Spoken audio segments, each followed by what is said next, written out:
السلام علیکم ورحمۃ اللہ وبرکاتہ۔ آج کا ہمارا ٹاپک ہے مصائب و مشکلات ایک آزمائش ہے۔ دنیاوی مشکلات زندگی کا ناگزیر حصہ اور اللہ کی طرف سے آزمائش ہے۔ ان کا سلسلہ معمولی مسائل سے لے کر جان لیوا بیماریوں اور عزیزوں کی جدائی تک پھیلا ہوا ہے، اور ان مشکلات میں بھی مومن کی بھلائی موجود ہے۔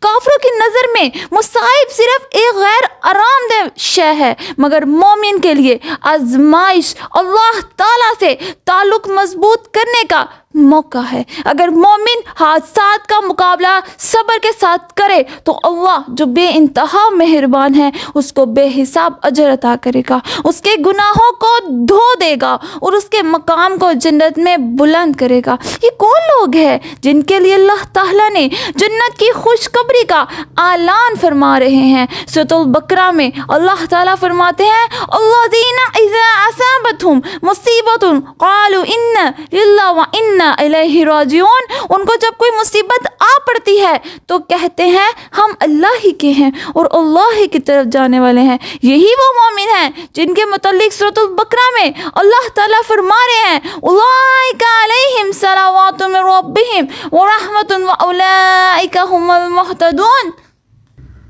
انہی لوگوں پر اللہ تعالیٰ کی بخشش اور مہربانی ہے اور یہی جنت کی راہ پانے والے ہیں۔ اس کے برعکس کافروں کے لیے واقعی خسارہ ہے، کیونکہ مصیبتوں میں ان کا صبر کرنا ان کے لیے اس دنیا میں کوئی نوازش لائے گا اور نہ ہی آخرت کی بھلائی۔ یہ وہ لوگ ہیں جنہیں مومنوں کی بھلائی پہنچتی نظر آئے تو انہیں بری لگتی ہے، اور اگر مسلمانوں کو کوئی برائی پہنچتی ہے تو اس سے خوش ہوتے ہیں۔ سب مصیبتوں سے بچنے کے لیے انسان مناسب طرز عمل اور صحیح رویہ اپنائے، اور مصائب و مشکلات میں اللہ تعالیٰ کی خوشنودی حاصل کرنے کا ایک ہی ذریعہ بنایا جا سکتا ہے، اور وہ یہ ہے کہ اللہ تعالیٰ کے فیصلوں پر ہر مسلمان کا کامل یقین ہو۔ یہ تو مسلمانوں کے ایمان کا جز اور حصہ ہے کہ وہ یہ یقین رکھے کہ ہر چیز جو اللہ تعالیٰ نے اپنے بندے کے لیے منتخب کرتا ہے، برائی ہو یا بھلائی، خوشی ہو یا غم، سب بندے کے فائدے کے لیے ہی ہیں۔ اللہ کے نبی صلی اللہ علیہ وآلہ وسلم نے فرمایا مومن کا معاملہ بھی تعجب انگیز ہے کہ اللہ تعالیٰ مومن کے حق میں کوئی فیصلہ نہیں فرماتا مگر اس کی بھلائی کے لیے، اور یہ آزاد سوائے مومن کی کسی اور کو حاصل نہیں ہے۔ اس حکمت الہی کو پوری طرح سمجھنا کہ ان ساری مصیبتوں کے پیچھے کیا راز ہے، یہ انسان کی طاقت سے باہر ہے، کیونکہ ہمارا علم فقط ظاہری معاملات کی حد تک محدود ہے۔ صرف اللہ ہی کو علم ہے کہ آخر میں حالات کیسے بدلیں گے اور بندے کو اس سے کیسے فائدہ پہنچے گا۔ بس مصیبتیں جو بظاہر بری لگتی ہیں ہو سکتا ہے کہ آگے چل کر بہت فائدہ مند ہو۔ قرآن کریم میں سورۃ البقرہ میں اللہ تعالیٰ فرماتا ہے مسلمانوں تم پر کافروں سے لڑنا یعنی جہاد کرنا فرض کیا گیا ہے، اور وہ تم کو برا لگے گا، اور ایسا ہو سکتا ہے کہ ایک چیز تم کو بری لگے لیکن وہ تمہارے حق میں بہتر ہو، اور ایک چیز تم کو بھلی لگے لیکن وہ تمہارے حق میں بری ہو، اور اللہ جانتا ہے اور تم نہیں جانتے۔ ابھی جو میں نے آپ کو بیان کی ہے آیت، اللہ تعالیٰ کے راستے میں جہاد کرنے کا صاف حکم دے رہی ہے۔ اللہ سمجھا رہا ہے کہ لوگ اگرچہ جہاد اور قربانیوں کو ناپسند کرتے ہیں لیکن جہاد تو مسلمانوں کی بھلائی کے لیے ہے۔ اگر لوگ جہاد نہ کریں گے تو دین کے دشمن مسلمانوں کو ان کے مذہبی اور دنیاوی معاملات میں نقصان پہنچانے پر ان پر بھاری ہو جائیں گے۔ بس حقیقی علم اللہ ہی کو ہے، تو محض بے خبر ہو۔ اس لیے مسلمان ہر وقت اللہ سے اچھی امید رکھے اور زندگی کے ہر معاملے میں اس کے فیصلے پر اور حکم پر بھروسہ کرے، اور یہ اللہ تعالیٰ کا وعدہ ہے کہ اگر مومنوں نے اس پر کامل یقین رکھا تو اللہ ان کے لیے کافی ہے، ارشاد الہی ہے، اور جو شخص اللہ پر توکل کرے گا اللہ اس سے کافی ہوگا۔ اللہ تعالیٰ اپنے کام پورا کر کے ہی رہے گا۔ قرآن کریم میں ہمارے لیے حضرت یعقوب علیہ السلام کے اللہ تعالیٰ پر مضبوط یقین کی مثال پیش کر رہا ہے۔ حضرت یعقوب علیہ السلام کی اولاد بہت خوبصورت تھی۔ جب انہوں نے اپنی اولاد کو مصر کی طرف روانہ کیا تو انہوں نے ان کو نصیحت فرمائی اور کہا کہ ہر کوئی الگ الگ دروازے سے مصر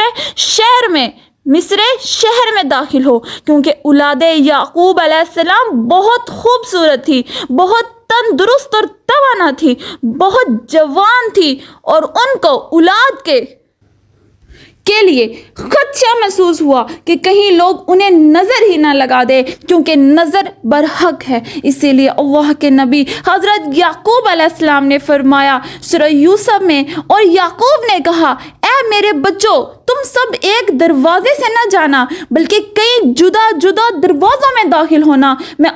میں اللہ کی طرف سے آنے والی کسی چیز کو تم سے ٹال نہیں سکتا، حکم صرف اللہ ہی کا چلتا ہے، میرا کامل بھروسہ اسی پر ہے، اور ہر ایک بھروسہ کرنے والے کو اسی پر بھروسہ کرنا چاہیے۔ یعنی میری احتیاط یا تدبیر اللہ تعالیٰ کے فیصلے اور اس کی تقدیر کو نہیں ٹال سکتے، کیونکہ اللہ تعالیٰ جو ارادہ فرما لیتا ہے اس کی خلاف ورزی کی جا سکتی ہے اور نہ ہی اسے ٹالا جا سکتا ہے۔ مگر اللہ تعالیٰ پر یقین رکھتا ہوں کہ جس چیز کو وہ پسند کرے وہی بہتر ہے۔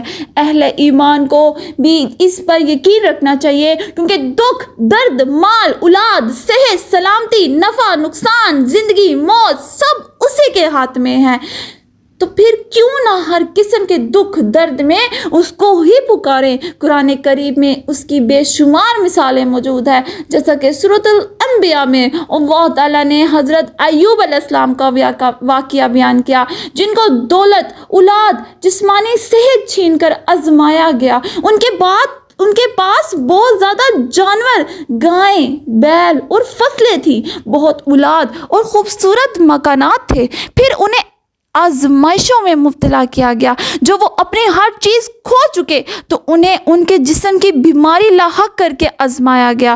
بالآخر وہ شہر کے کنارے پر اکیلے رہ گئے۔ ان کی ایک بیوی کے علاوہ ان کا خیال رکھنے والا کوئی نہ تھا، لیکن حضرت ایوب علیہ السلام کو اللہ تعالیٰ پر بہت زیادہ بھروسہ تھا۔ انہوں نے صبر سے کام لیا اور صرف اللہ ہی سے مدد کی دعا کی، جیسا کہ قرآن کریم میں ارشاد ہے سورۃ الانبیاء میں، ایوب کی حالت کو یاد کرو جب اس نے اپنے پروردگار کو پکارا کہ مجھے یہ بیماری لگ گئی ہے، اور تو سب رحم کرنے والوں سے زیادہ رحم کرنے والا ہے۔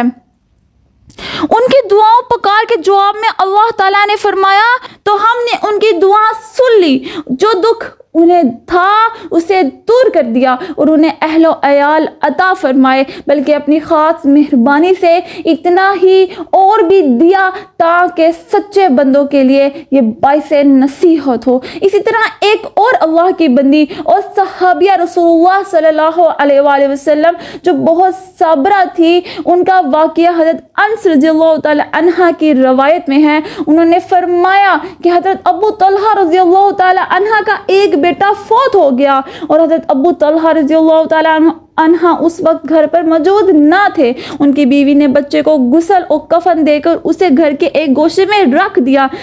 جب حضرت ابو طلحہ رضی اللہ تعالیٰ عنہ گھر آئے تو پوچھا لڑکے کا کیا حال ہے؟ ان کی بیوی نے جواب دیا کہ اسے آرام ہے اور مجھے امید ہے کہ اسے سکون میسر ہے۔ حضرت ابو طلحہ رضی اللہ تعالیٰ عنہ سمجھے کہ وہ سچ کہہ رہی ہے۔ راوی کے بقول حضرت ابو طلحہ رضی اللہ تعالیٰ عنہ رات بھر اپنی بیوی کے پاس رہے اور صبح کو غسل کر کے باہر جانے لگے تو بیوی نے انہیں بتایا کہ لڑکا فوت ہو چکا ہے۔ پھر حضرت ابو طلحہ رضی اللہ تعالی عنہ نے صبح کی نماز رسول اللہ صلی اللہ علیہ وآلہ وسلم کے ہمراہ ادا کی اور رات کے ماجرے کی نبی اکرم صلی اللہ علیہ وآلہ وسلم کو خبر دی، جس پر رسول اللہ صلی اللہ علیہ وآلہ وسلم نے فرمایا امید ہے کہ اللہ تعالیٰ تم دونوں میاں بیوی کے لیے تمہاری اس رات میں برکت دے گا۔ ایک انصاری شخص کا بیان ہے کہ میں نے حضرت ابو طلحہ رضی اللہ تعالی عنہ کی نسل سے 9 لڑکے دیکھے جو حافظ قرآن تھے۔ یہ حضرت ام طلحہ رضی اللہ تعالی عنہ کے صبر و استقلال کا نتیجہ تھا کہ اس رات کی ملاقات کے نتیجے میں جو بچہ ان کے ہاں پیدا ہوا اس کی پشت سے 9 بچے حافظ قرآن پیدا ہوئے۔ ان کے علاوہ 4 صابرہ شاکرہ بیٹیاں بھی اللہ تعالیٰ نے عطا کی۔ اس کے بعد آخر پہ ہر انسان اپنی مشکلوں سے چھٹکارا حاصل کرنا چاہتا ہے، کوئی وظیفوں سے، کوئی عبادت سے، کوئی صبر سے۔ میں آپ کو ایک وظیفہ بتاتی ہوں، وہ وظیفہ بہت کامل ہے، بہت مضبوط ہے۔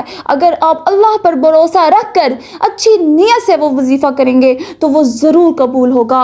وظیفے کی آیت میں آخر پر آپ کو ضرور بتاؤں گی۔ اول اور آخر 11 مرتبہ درود شریف پڑھنا ہے اور درمیان میں 100 مرتبہ وہ آیت پڑھنی ہے۔ قرآن سے ثابت یہ وظیفہ ہے۔ آپ نے جس نیت کے لیے کرنی ہے اپنے ذہن میں وہ نیت رکھیں اور اللہ تعالیٰ سے دعا مانگے، اور انشاءاللہ تعالیٰ آپ کی ہر مشکل آسان ہوگی۔ آیت ہے بسم اللہ الرحمن الرحیم، انہ من سلیمان و انہ، بسم اللہ الرحمن الرحیم۔ اول اور آخر 11 مرتبہ درود شریف اور اس آیت کو 100 دفعہ پڑھنا ہے۔ انشاءاللہ تعالیٰ اللہ سے امید ہے کہ اللہ تعالیٰ ہم سب کی مشکلوں کو دور کرے اور ہمیں صبر و استقامت سے رہنے کی توفیق عطا فرمائے۔ آمین ثم آمین یا رب العالمین۔